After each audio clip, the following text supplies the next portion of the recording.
কার স্ত্রী ঝগড়ার সময় কিভাবে কথা বলে সেটা শুনুন। শিক্ষকের স্ত্রী: আমাকে বেশি শেখাতে এসো না।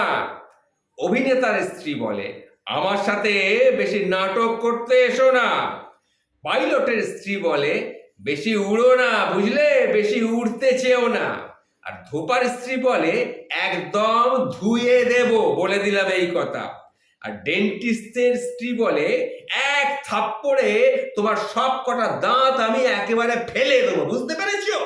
আর দোকানদারের স্ত্রী বলে, আমাকে সস্তার মাল পেয়েছো, হ্যাঁ, আমাকে সস্তার মাল পেয়েছো। আর কসাইয়ের স্ত্রী বলে, কেটে টুকরো টুকরো করে ফেলবো তোমায়। আর উকিলের স্ত্রী বলেন, আমাকে কিন্তু আইন শেখাতে এসো না, বুঝতে পেরেছো? আমি আমি উকিলের বউ, আমাকে আইন শেখাতে এসো না। আর বেকারের স্ত্রী বলে, তোমার তো কোনো মুরদি নেই, আবার তুমি আমাকে শেখাতে এসেছো।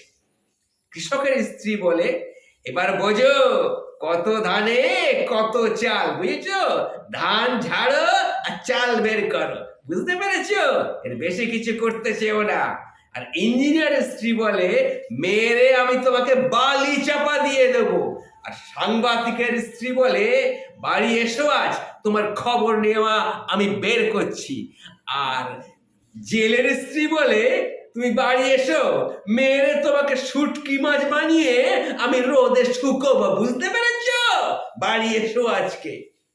শুনলেন বিভিন্ন ব্যক্তিত্বের, বিভিন্ন কর্মের লোকেদের, তাদের স্ত্রীদের সঙ্গে স্বামী স্ত্রী ঝগড়া হলে কিভাবে তারা স্ত্রী স্বামীদের সঙ্গে কথা বলে।